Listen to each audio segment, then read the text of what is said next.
The Editor-in-Chief is live in 10, 9, 8, 7, 6, 5, 4, 3, 2, 1. Okay, welcome to the program. I am Duncan, Garner. Welcome along. Good to have your company. I'm the Editor-in-Chief and this is live. We're 0800 863 293. You can text me 3598. So what did you make of that? The $14 billion worth of tax cuts, depending on who you are and what you do and what you get. What would you get? Anything from $4 to $40 a fortnight. Here's the thing. $14 billion is a huge, huge number, yet after all is said and done, you end up with not that much. That's the thing about tax cuts, you see. They're hugely expensive to give. But this is your first tax relief in 14 years. Take. It's finally getting something back. So well done. It's underwhelming though, isn't it? That's tax cuts for you. But there's no doubt this group are more disciplined in terms of spending than the last. We've got a whole heap of debt as well. Who clearly they got addicted to spending in the last government. So this lot's reining it in and there's not much more for the years ahead. We are live across social media. We're on Rover, YouTube. We're live on TikTok. We're on Twitch as well and Facebook as well. That's been a bit of a, not sure. I'm not sure we're there today. We'll try and get there. Leave us a comment, get involved, have your say. If you're watching on YouTube, it's easy, just leave us a message. Or you can text me direct at 3598. I'm Duncan at rover.nz. You call me. The open line is 0800 863 293. The losers are those waiting for the new cancer drugs to be funded. They said they would, and they haven't been able to. You can't do everything in one budget. It's about priorities and choices. But for those that wanted those 13 cancer drugs, I'm sorry, the news is not good. It's news time. Here's Lucy Walker. Te Party Māori is being accused of inflaming racial tensions. It follows the wife of Te Party Māori co-leader Rawiri Waititi posting some concerning rhetoric on social media. Dr. Kiri Tamahiri Waititi had this to say.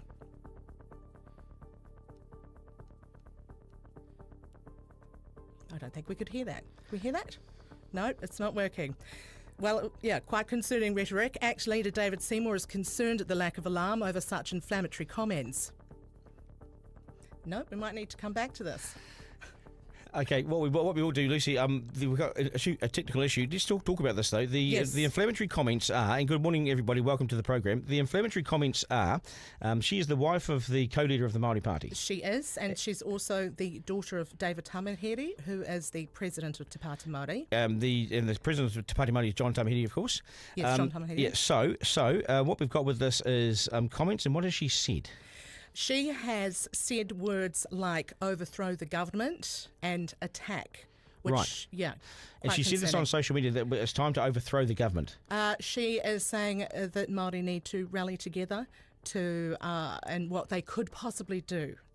What could they do to overthrow the government? Well, if they rally together, just imagine what they could do. Yeah, okay, yeah. So this is interesting rhetoric. It's sort of up the ante a little bit, hasn't it? There's been talk of, this assault on Māori from the government, so this is now the first time you've seen them come back and say, well, maybe it's time to, what could we do to overthrow the government? Overthrowing the government is, you see this overseas military terms, what are they thinking? What's the messaging here, It is quite concerning. Yeah. I can move on to maybe some of the budget. Please do, Lucy, that'd be great. Good morning, folks.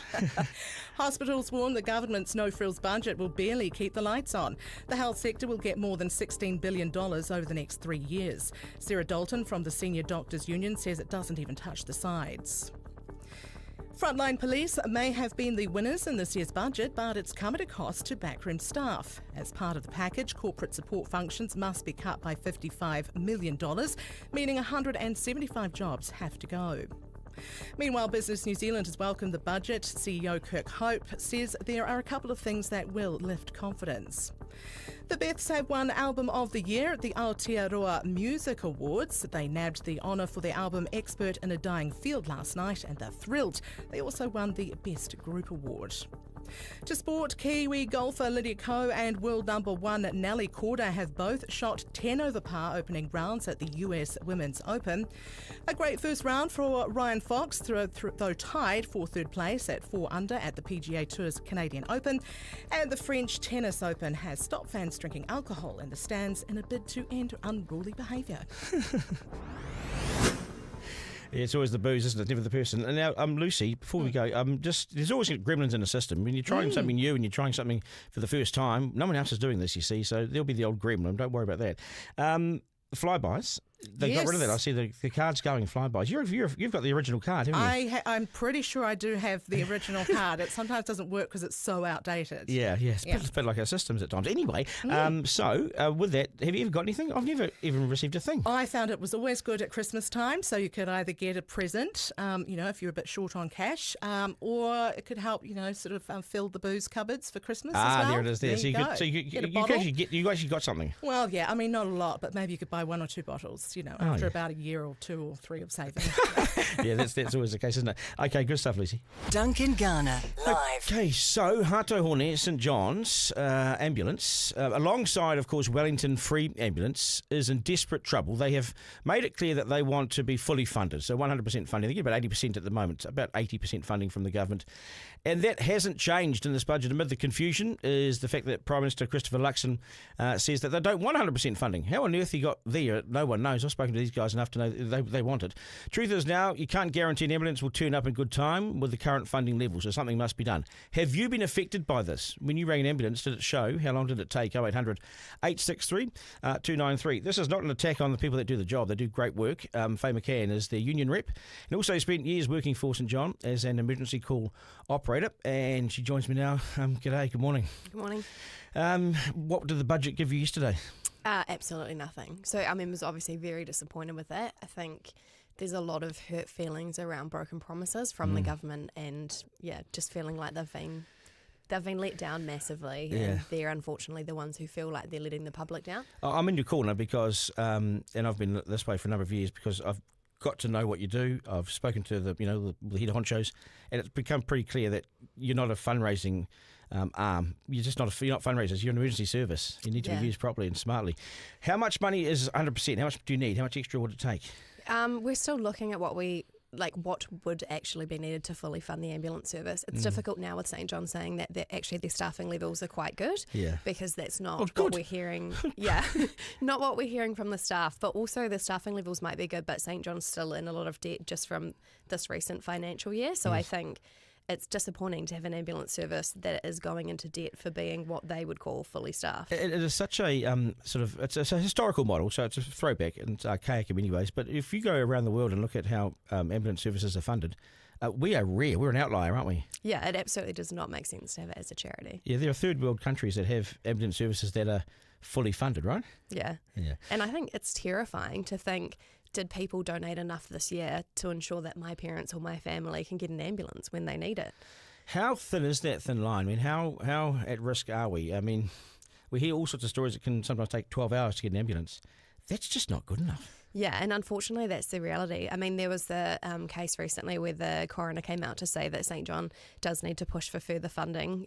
Recently there was another story about the police having to transport children that had been injured in a crash. Yes. And we're just consistently hearing these stories from our members as well. Are people dying have people died because the ambulance service can't get there? Yeah, absolutely, unfortunately. And that will continue. Are we talking many people? It's hard to put an exact number on it. It's always difficult to work out exactly what difference it would have made, but certainly in any circumstance when you're waiting for an ambulance and that results in a death, whether you're there or whether these people are by themselves, it's just horrific. Yeah, so they give 80%, so there's still $300 million that goes to the service from taxpayers and different grants and so forth, but it's still millions of dollars short. Why can't you get in the room and make it clear with them? I thought you had made it clear with them. Yeah, we've tried to make it very clear. St John has said they've made it very clear. Take that as you will, because obviously that's not the same page that Christopher Luxon's on. But the PM said this week that you don't want 100% funding. Now, where's he getting that information from? It seems ludicrous. Yeah, exactly. And he did make a comment to say that, St John has signed a contract. And I understand that he's a business person, but regardless of them signing a contract, that doesn't mean that the public doesn't deserve an ambulance service that's functioning. Well, yeah, I mean, it's a bit like saying wait till the weekends to protest. Don't do your protesting during the week. I mean, hello. We need to get realistic here. Just because something signed a contract doesn't mean that the ambulance will turn up. Yeah, exactly. What can happen from here? How do you make it change from here? How can things change? I think we're going to have to see, unfortunately, a lot of action from our members to keep pushing for further funding. I think it's beneficial for the public to help push that message across as well. What can we do? What can the public do? I think we just need to get on board. We need to put the pressure onto the government to say this isn't okay. We need to fully fund the ambulance service, and we need to ensure that it's going to be a career for young New Zealanders. At the moment, it's only a worthwhile career if you're willing to put everyone ahead of yourself, basically your entire career. There are ambulance officers who don't even earn the living wage. So the ambulance officers under $50,000 effectively? Yeah, living wage is about $55,000, isn't it? I think. Yeah, around $26 an hour, but they're not earning that. They're not. No. So lifesavers are struggling themselves. They don't. So you can't have that. That's not sustainable, is it? Yeah. I don't know how we're going to get through to them because I always thought the messaging was really clear. We only had double crewing since about 2017, didn't we? Yeah, exactly, which was, again, another mind-blowing thing that it wasn't already in place. I think overseas as well, they've got kind of a different model where the crews are more skilled, like they have double paramedic crews, whereas here we've got a lot of layers of different crewing levels. And I think, and we can find out from New Zealanders what they think about this, 0800 863 293, you can text me as well, 3589. But if you ask New Zealanders where they want their taxpayers' money to go, and you've just seen $14 billion of tax cuts, which much do you hear it? Yeah. But if you ask New Zealanders, what do they tell you? What do they tell you about what sort of service they want? Yeah, I mean, they want a service that they can rely on, and at the moment that's not what they have. Okay, so you need to get Chris Duxon and co around the table. Do you know when that might be? Do you know when you can get this? Because we talk about this every year. Yeah. I guess at this point every year, I just wonder when. And I think our staff were really excited that, first of all, last year, Dr. Shane Reddy went on there, ambulance services. There was a really great feeling around that because the hospitals weren't expecting it, so it was like a real authentic experience for him, and he got to see what the issues were. He's disappeared off the face of the earth now. Winston Peters with his coalition agreement to say that they would further fund the ambulance service, that's fallen off the table. He's probably going to disappear now. So it's really difficult to keep. Did you say Winston's going to disappear? He's the guy that keeps popping up. Whack-a-mole. Yeah, but I certainly would like to know what his response is to this, given that there's nothing, and that was his promise in the coalition agreement there. He's in power now. You have to wait 2.5 years for him to stage a sort of a bit of a fuss over this. But if anyone's going to be on your side, someone like Winston's your man, probably. Yeah. Good luck, Faye. Appreciate your time on the program. Thank you. All the very best. Duncan Garner, live. Okay, lots of feedback coming in. Duncan, imagine being one of those, this is from Tim, imagine being one of those cancer patients waiting for the possibility of hope, only to hear the promises cast to one side. That's called bait and switch, isn't it? Tim, the thing about that is, and this really pisses me off, but the thing about that is they were told that they'd get these 13 cancer drugs as soon as the government got into office, and they've been ditched effectively. Imagine having a terminal cancer or having limited time, and then you're told wait another year. You won't get that waiting time. You're going to die. And that's your problem. 3 questions from the editor-in-chief. 3 questions from me, and they go like this. At number 1, could we try this on Australia, or is it a bit mean, do you think? North Korea has adopted this new strategy to contend with its southern neighbour, sending floating bags of trash containing filth across the border carried by massive balloons. I mean, it's seriously childish and pathetic. At least it's not a nuclear warhead, but what about trying it on a neighbour that maybe you're having an issue with? Would that work? I'm not so sure. At number 2, 10-hour days too much for us. A Kiwi couple, I should have done more on this week. A Kiwi couple's returning home from Melbourne after finding the work culture all a bit tough. They were spoken to rudely by the boss. They didn't like it. The boss gave them a hurry up. They weren't nice enough, and they had to do 5 10-hour days a week, and they thought, nah, we came here for the lifestyle. We wanted to let our hair down and take off our shoes. That's what they said. What would Chopper Reed say? He'd say, Stefan, harden the fuck up, Stefan, something like that. At number 3. Will we mourn the loss of flybys? I mean, I could never keep up with these loyalty cards, so I took no part in them really, but too many of them were giving nothing. 2/5 of nothing. I always consider them a giant farce. Did you ever get anything from flybys? 0800 863 293. Garner. Right, let's talk sport. Johnny Day is with us now. JD, off the top, what do we got? We've got Super Rugby. Duncan, the last round of Super Rugby, mate, and the Crusaders. I've told you, I've always loved the Melbourne Rebels. I'm a big fan of the Melbourne Rebels. Red Bulls. Now they've got the Axe. We need them to beat Fijian and Drua tomorrow. That's assuming the Crusaders are going to win against Minor Pacifica tonight. Can we buy Rebels jerseys? Are there stores around New Zealand that we can... Well, I doubt it. Are they worth much? But no, they'll be collector's items now that they're gone burger, but really need them to win in Lautoka where no one wins tomorrow. So we'll have fun tonight. Crusaders fans will farewell Ryan Crotty and Owen Franks and Joe Moody. Yeah. And then hope with everything crossed that we possibly can that the Rebels can do a miracle tomorrow. You're under pressure, aren't you? I mean, massively. As a Crusaders man, it's been terrible. It's been awful, and I know we lost Moanga and we lost Whitelock and all these injuries and everything, but still, we require more, Duncan, out of Crusaders country. And just before we move on from that subject, the Moody.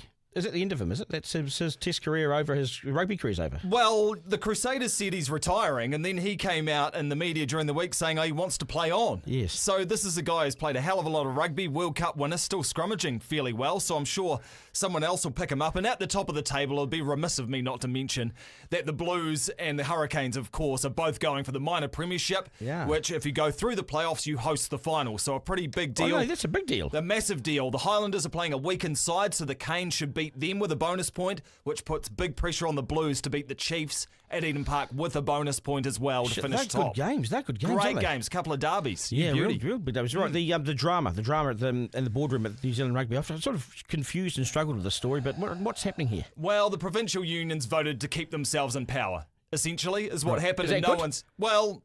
Depends on which side of the fence you're on, isn't it? Is it about the community game where 150,000 amateur New Zealand players play every week, or is it about the professional game which makes all the money, which bankrolls the amateur game?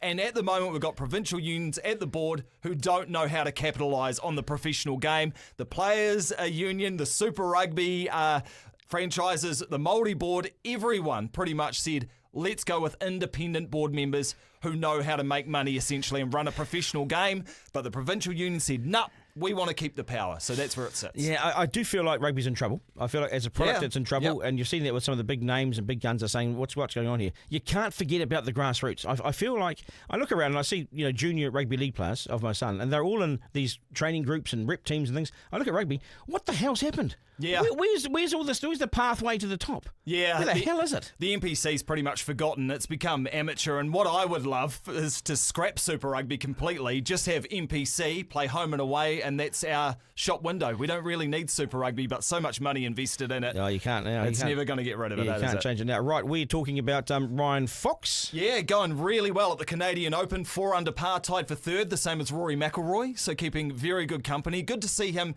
kind of rebound after a rough start. It's his first season on the PGA Tour. Got the wobbles a little bit early on, but he's coming good now. But Lydia Ko, no good. Her and Nelly Korda. Nelly Korda's won 6 of the last 7 LPGA tournaments, so bloody good golfer. Yep. Her and Lids, 10 over par at the Women's US Open Major. And Nelly Korda had a 10 on a par 3. So if you're having a hack around this long weekend on your local golf course and you shoot a 10, don't worry, the best women's golfer in the world also did the same. It is a great leveler, isn't it? Yeah, absolutely. Yeah, golf. You can be as good as Tiger Woods on one hole. Yeah, you're right. As awful as I normally am on the next.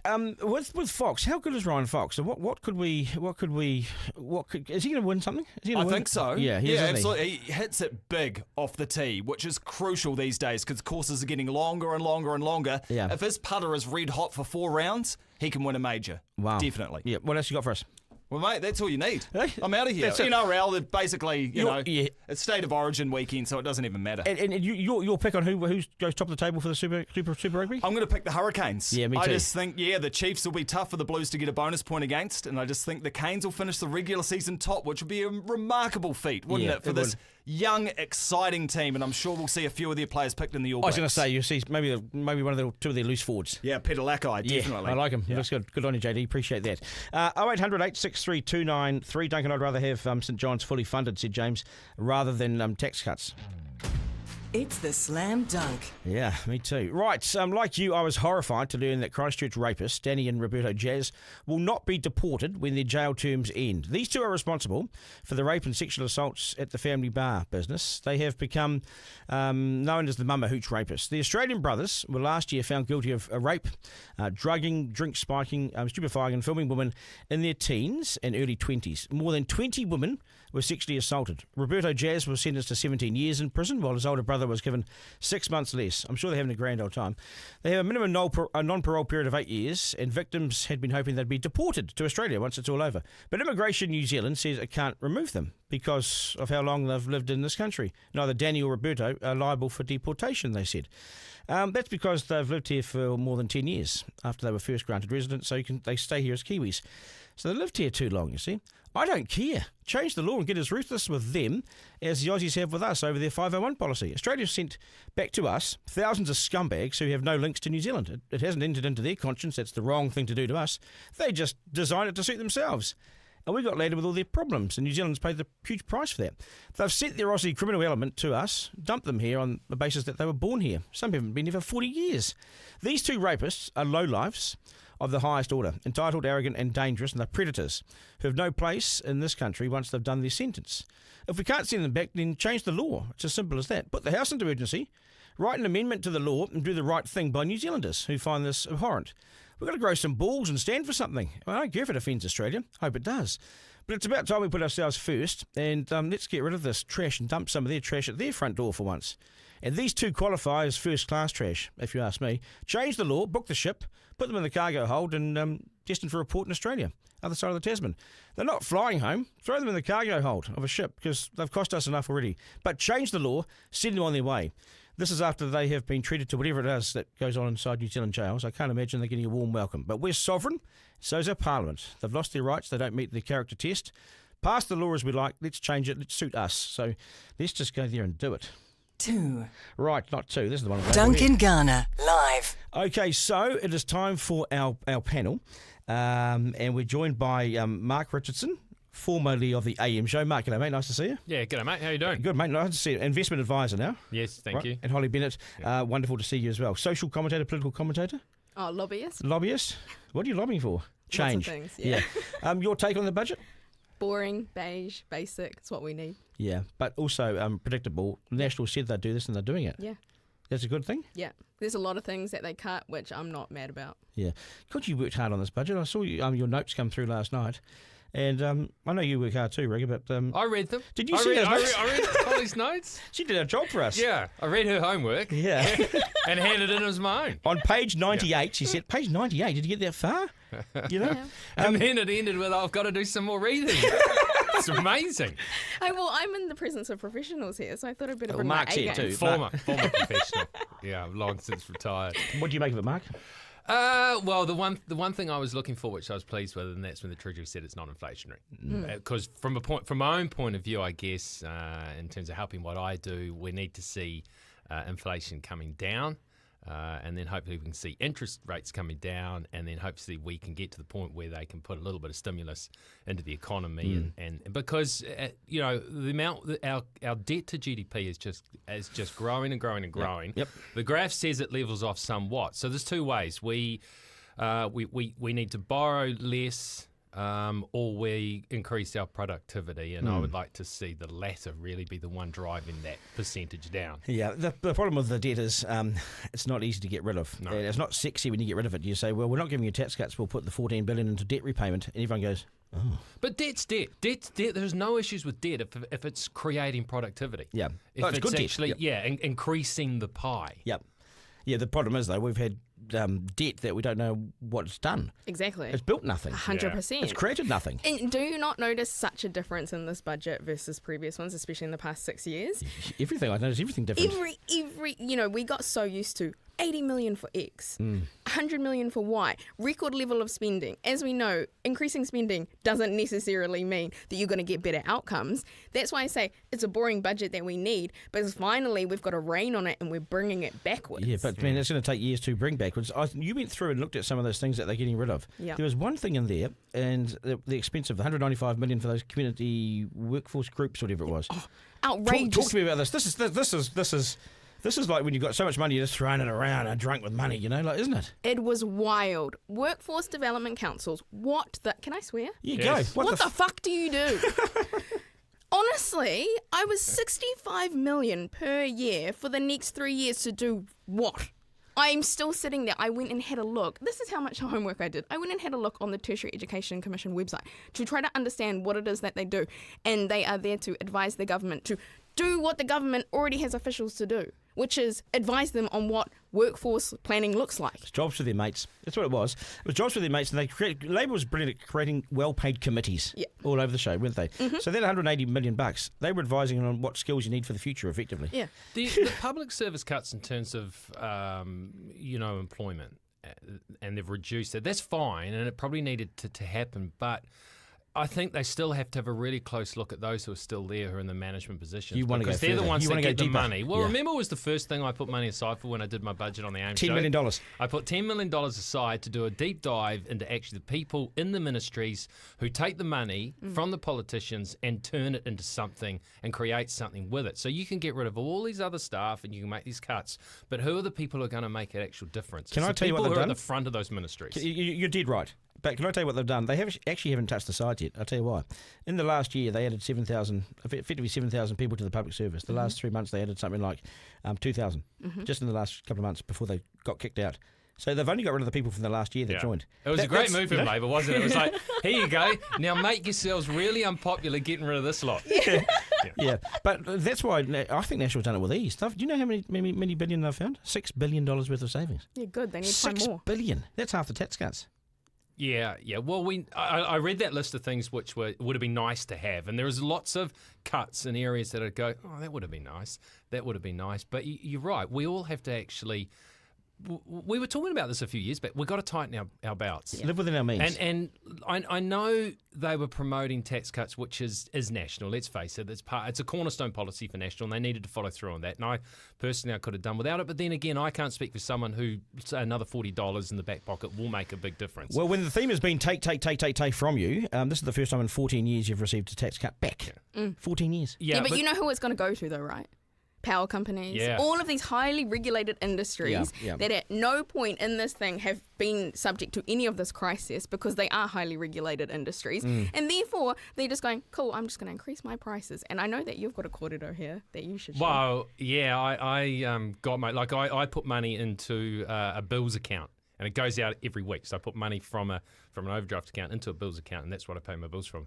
And unfortunately, I had a few bills that came in all at once, and all of a sudden, Genesis missed out on their payment. You got a letter. But I would say within seconds of them realising they'd missed out on their payment, I got a strongly written email from Genesis saying, pay your bill or your direct credit gets cut off. Oh, wow. But these are the companies... And I like that. Personally, as an investment advisor, I say that's a positive because here is a company who in times like this, you might be, and I'm not giving specialist advice here to go and get on Genesis, but these are the types of companies that in times like this, you would channel clients towards because they are inflation proof, because they just put their prices up because they have to. Thank you, Duncan. That'll help. $10 from you will help. I'm just giving them $10 to say, well, help them out. They're short of money. Yeah, well, that'll be the new direct credit setup fee, won't it? That I have to go through. Yeah. But, these are the companies that are doing us no favours because they just put their prices up because they can, because we need the power. That's what I'm saying. I did that calculator. $40 a fortnight. I can guarantee you I will see none of that. Rates, power, all of these things. I'll be warmer for 2 hours a night. I just keep the heater on for another 2 hours. But depending on, you're not walking through the night like you used to walk across in that bush across the road from your house and, do all sorts of weird things. Well, that was how that's how I got rid of the fire alarm that would not stop beeping. $40 a fortnight. So let's say that's where it tops out. If you're in some of these places like Hamilton with rates increases of up to 20%, it's gone. Exactly. Yeah. It's your tax cut has already been spent last year. Yeah, all our tax cuts go straight back into the economy, and that's why these cuts to things that would have been nice are so important, because that's how they stop this from being inflationary. You know how we've got this issue with Pharmac, they don't have enough money to buy enough medicines to keep us alive, and so we are very much in third place in the world when it comes to buying cancer drugs, which is a real problem because people die. Third place at the back? Or? Yeah, right at the back. We are really behind the scene, right? National promised to fund 13 new cancer drugs. It couldn't get there because they just couldn't do everything. But why is it always the cancer drugs that seem to drop off the list, because people will die or people may lose their lives earlier as a result of this. Well, because when some publicly funded organisations spend over $1 million on stupid consultants to do stupid things, which then they want to pretend didn't happen, is one of the reasons why that stuff doesn't get funded. Aren't you a consultant? Of course, but I don't get paid by the taxpayer. Yeah, right. I live out in the private sector. Yeah. So, it's irrespective of what happens in the budget because it doesn't affect my bottom line of my business. Pharmac's been given a bit more money, haven't they? They trust that Pharmac will actually spend that money well. But I guess you can't. For every cancer drug you buy, there'll be another one that would be nice to have. And but there's when we 100. finally get that one, there'll be another one, and then be one that works a little bit better, but you can't get it. But we don't get any of those at the moment. It's a chase. I think chasing a horrible bloody disease like that is a bit of a chasing your tail scenario. Yeah, I agree. Yeah, but you got to keep up at some stage. Now we're 100 drugs behind Australia. Yeah, you got to keep doing it though. You can't just stop just because it's hard. So right? $14 billion of tax cuts. The Pharmac's drug budget is about $1 billion. So $14 billion of tax cuts would take Pharmac's budget 14 times bigger. And we're going to get $20 Which each. it sounds like that's where we are in terms of percentages below Australia, isn't it? When You look at it per head of population, Pharmac is underfunded in comparison to our neighbours. Big time, yeah. So, but what I'm saying is, tax cuts are a huge bill, but it doesn't go that far. Can I just point on one thing then? Go. If we're going in that direction, Yeah. that would have been nice to see, which is some way in which businesses can help themselves. Because I've seen the finance minister talk about increasing the rate of which you can depreciate assets, and I was hopeful to see that in this budget, and I didn't see it. Maybe it's somewhere, maybe it might be coming, but if they did a quicker rate of depreciation assets, I can tell you right now, in the next quarter, I'd make significant investment in my business. Because So how's that going to work for you? So I need to get vehicles, Yep. and if you can buy it outright and then depreciate the asset, which means that I can claim it straight away, Yes. cool. I'm going to spend the cash because I know I can claim it on my P&L and then it's there. But they want the cash. They want the money. But that's what I'm saying. Yeah, I know. But you have to promise a trade-off that your business then, because you can buy those things, become more profitable, and therefore you end up that there is a little bit for the government. Yeah. They're getting more money off you because you're doing better as a business. That's what I mean, and that's what we should be looking at rather than this idea of like 80 million, 100 million. If you can do things like that, you can try to push the policy in a different direction and get different outcomes. And I actually did a little bit of homework other than your thesis. And I read Josie Bagani's work this morning, actually. Oh, yep. And the best sentence she made and the best point she made was right at the end. And she was making that point the whole way, that she would like to see a budget that really actually invests in things like what you are talking about, that actually allow businesses to increase their productivity. We need to so cut the budget spends to improve the economy. Yes. Correct. So we need to cut the business tax rate. Like if you, yes, please. Yeah, no, but if you look around the world, we're now no longer For the competitive. first time in my life that I'm an employee, Duncan. Yes, you've become quite sensible, haven't you? Yeah. Really sensible. Yeah. But no, seriously though, we need to be. So if we're going to be productive, more productive than we are at the moment, and be competitive, then why aren't we cutting the business tax rate? I think National will do it at some stage. Yeah, I hope they do. But they haven't before. Yeah, well, they're shaking in their boots right now. They've got to think about what's going to happen next budget, next one. Well, Lobbyists not like myself. Not much, because there's not much money around. Well, there's not, though. I mean, if you look at the operating allowances that Nicola Willis had left herself at $2 billion, I mean, that's nothing. No, I know. That's nothing for any new project. So this is basically going to stay like this for the next 3 years. Well, this feels to me that we are in the rainy day and we're going to stay in the house. We're not going to go out. We're not going to go to the movies. We're not going to spend this. We're not going to spend that.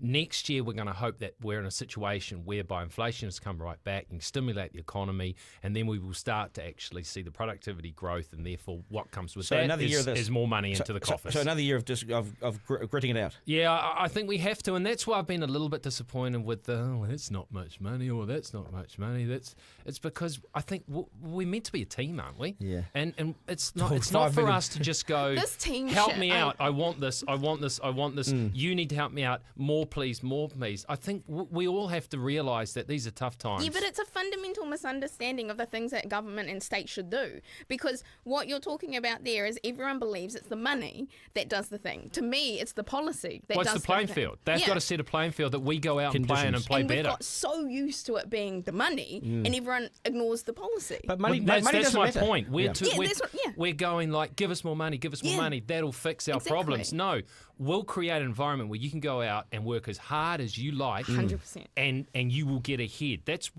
the country you want to work in. I agree. Yeah, but see, we had 6 years of announcements and money, and you tell me if mental health was fixed after that 1.9 billion, where was the fix? Because it's not there. Right. You know. Also today, there's been some quite aggressive reaction to the budget. The Māori Party saying they want to go out there and have their own parliament.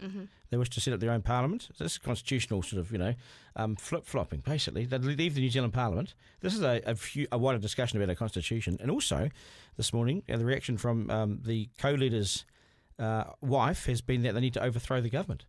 Overthrow the government? Is this Fiji? You know? It's a lot of hot air, but first, they've got a voice. And I think, they've got an opportunity to make a difference, those leaders who are in there right now. And I think they can probably do more with that voice. They can be more productive with that voice. They can channel that voice in the right direction, because it's not going to happen. It is a pie dream. It's a pipe dream. It's not going to happen. So what's the devil you know? It's the one they're in right now. Yeah, and get better at representing your people. A I'm speaking from a very different perspective. Yep. But I've always thought, there's things you'd like to have, but you'll probably never get them. So do the best you can with what you've got. This is a marketing and membership drive from the Māori Party to Party Māori. It's actually very smart. What they've gone out there, they've realised that this government said a few things that anti-Māori or whatever, so they've jumped on it and they're using it to market themselves and their party. I mean, I think, though, it's problematic when parties use their voice to scare their own people, because that is a succession of what I have seen Te Pāti Māori doing now for like a very long time, and especially in the past 8 to 9 months. And that is something that concerns me, especially as someone with whakapapa Māori, is because what you're essentially saying is this idea of, we long as Māori fought against segregation. We said, no, we want to be part of the society. You cannot turn us away, like my great uncle who got turned away from Papakura Hotel having a drink, right, while he was also the head of the psychiatric university department of I can't remember which university, Waikato, I think. And he got turned away because he was Māori, right? Now they're going in a backwards direction and saying, oh, we would like segregation again. We would like our own parliament. What does this achieve? You're then telling us that there's going to, once again, be a two-tier system, that we're not good enough to do politics in the way that parliament has. And that's why when I look at that Te Matatini announcement, one of the things that $47 million yes, for Te Matatini. Te Matatini. One of the things that Winston said in his speech was about Shaggy, and it wasn't me. And if you think about that song, what was another line? You got to know how to play to be a player. And I thought that Te Matatini announcement has Shane Jones all over it. He's playing politics right back. Yeah, but if this government's anti-Māori, then they've given money to secure the Kapahaka National Championships. That's what it is for people that don't know. For a long time. Yeah. They have secured the Kapahaka, which is the big sort of standalone event. This government said we back it. That's what I'm saying. So what's anti-Māori about that? Well, it's not, and it's exactly. But then we go to this idea of what you're talking about with Te Pāti Māori. They're just playing politics with their own people, and I hate that. Because I was at the Commercial Bay actually having lunch, and the protest came down. Commercial Bay and lunch. The protest was in trouble because I was on the other side of the road and I was hungry. Yeah. Yeah, they all joined me afterwards for lunch as well after the protest. And I did, I thought, okay, if I was to ask $5. you can't, yeah. If I was to go and into the middle of that group and ask someone, okay, what are you protesting against? Yeah. Well, the government. What in specific that the government is doing? They're anti-Māori. In what way? I don't know if I would have actually, because I agree with you. It's a scare factor of something that hasn't quite happened and might not happen. But I tell you what Māori can do, and what the Te Pāti Māori can do, they can mobilise. 100%. Yeah. Eh? Yeah. The numbers, they were big. Strong. It wasn't strong. an ugly protest too. It was, they're coming down the road singing. It was quite cool. It was a good spectacle. But just at what though? What we're talking about here? What's the protest about? Yeah. Okay, so we know that. See, what I think about the budget is it was entirely predictable, and they were able to do it. In these tough times, they actually did what they said they'd do. Now that's enormously powerful as a political brand. I'm actually surprised because I thought they'll get ripped a new one. I thought, okay, well, just, me being a little bit centre-right here, thinking that the media is a little bit centre-right. Yeah. I thought, whatever they do, they're going to get ripped a new one. Yeah. I don't need that, actually, yeah. Whatever they do, they're going to get ripped a new one. So far, they haven't. So far, the commentary's actually been pretty... Can I rip someone a new one? All right, you get into it. The Prime Minister? His speech? Woeful. Yeah, what the actual? That was 4 minutes, 20 seconds. That's how much I did my homework for you guys. 4 minutes and 20 seconds of that budget speech. The first speech you're doing on your budget, you spoke about the Labour Party. Yeah, I know. How dare you? Yeah. How dare you? We are talking about a cost of living crisis and you're talking about the Labour Party. What about this? To my finance minister, congratulations for holding it together. And the uproar, the big uproar. Hey! You know, we've done this, and you guys tried to bury us. Yeah, the gross majority of this country know that you got a bit of a raw deal, that we're in a bit of a pickle. Yeah, they voted for that change. So you've had your turn now to say, well, the last government. One thing I want to see now is I don't want to hear that. You now have at least 2 years to put things right. So forget, stop talking about the last lot. What's done is done, and now start talking forwards, because continuing to justify everything you do or referring to the last lot is just backwards looking. And I reckon it gets harder here. I'll tell you why it's been probably a bit easier than we think for this last 12 months for the government. There was so much low-hanging fruit. There were so many programs, there was so much bullshit that was funded that it was easy to find. Yeah. Now it gets harder to find. Yeah. Absolutely. Right. And now they're on the chopping block for the shit that goes wrong under their watch too, because guarantee it'll go wrong. Well, they've got to be responsible at some stage. You can't just say, oh, it was their fault. Labor spent 9 years, 6 years later it was National's fault. Well, it doesn't wash up. Like, it is a renovation disaster. Calling upon one of my other careers. Well, yeah, which is now dead. Are you right with that? Yeah, I'm fine with it. I've got over well, you're an investment bank. Yeah. It is a renovation disaster, and it's going to take a while to strip everything back, and you're going to find a bit of rot and things that weren't done well. So it is going to take some time, but at some point you've got to focus on your rebuild. Yeah. And now's the time. You've got your budget out. You've had a pop at the last lot. We all know that the coffers, there's not much there. There's been a lot of misspending. Now you've stripped it back. Start building and talk about what you're going to build. Yep, I agree. Holly, the last bit. Look, people are telling me here, Duncan, says John, Holly is awesome. That means you're coming back. Oh, good. Good on you, John. Send more messages like that. Yeah, Mark is awesome too. Yeah. I love Mark. Perhaps, John, I should swear more then. That win you over. Yeah, it doesn't suit you. Your last word? What's my last word? Yeah, what do you want to say? Well done, Nicola. You've held that together in a way that exemplifies what I want to see from more budgets going forward. So good on you. Good on you. Thank you. Nice to meet you as well. Nice to see you. You'll be back, Mark. Nice to meet you. Again. Can I have a last word? Yeah, go. I want to take, Jacinda Ardern's great motto, wasn't it? Let's do this. And I'm going to say, can I change it to let's just bloody get on with it? Yeah. Yep. Let's get on with it, mate. Yeah, get on with it, mate. Yeah, nice. Your podcast. Yes. What is it? 3 Gals, 1 Beehive. It's very good, isn't it? Yes. Okay, so where do we find that? Rover! And wherever you get your good podcasts. That's right. Okay, nice to see you guys. Yeah, and I'm wherever you get good investment advice. Did I get my $5 back? I did, yeah. Thanks. Nice to see you guys. Thanks for coming in. You've been brilliant, absolutely brilliant.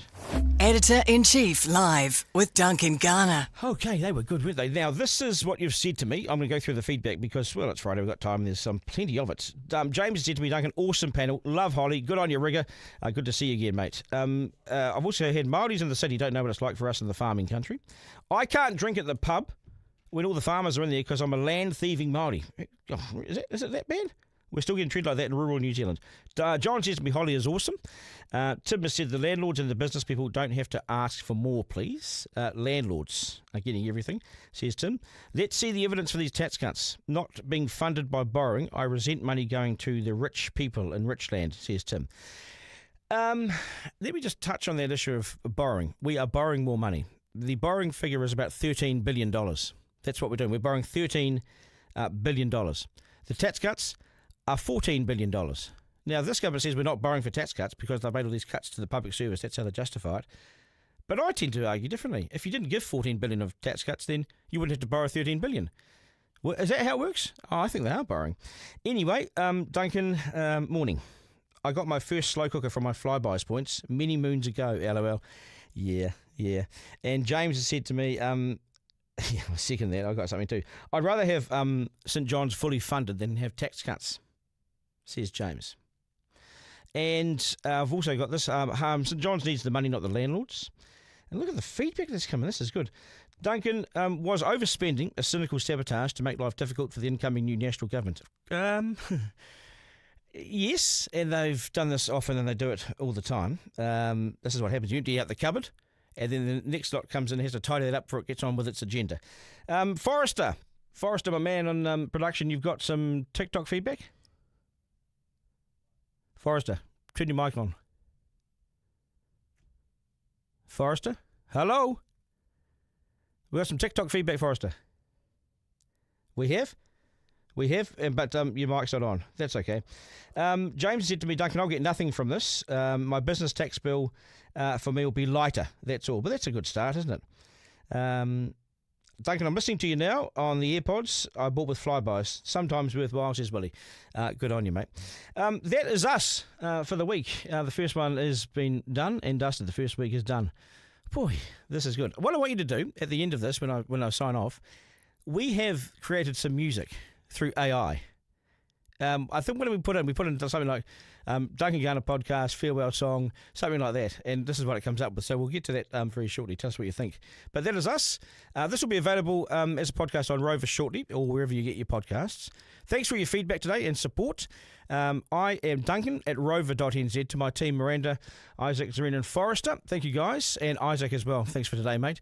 We'll do it all again on Monday. Remember, no, we won't. Tuesday. Is it Tuesday? Is this King's long weekend? Yes, it is. King's birthday. That's great. We get a day off. Unpaid with a day off. That'll do. Remember, life is not a dress rehearsal. This is it. There's no curtain raise, folks. We still live in one of the best places on earth, so stay positive and get out there and enjoy it. Have a great day. Take care, New Zealand. Stroll into the office with a swagger, big chief hat, Duncan Garner in the place. All the haters backtrack. Ink on his hands, press clipping in the back. Newsroom running smooth on the editorial track. Sipping coffee, doing headlines, juggling mad stacks. Running circles round the rumors as whip games fast. Readers on applaud when his pieces hit the rack. Turn the dog to dynamite, turn the block, bang, blast. Keyboards clacking, critics slacking, they just getting lapped. Quick wit, razor sharp, never catch him in a trap. Story weaver, truth seeker, brain bite snap. Gives the gossip the boot, got the facts on tap.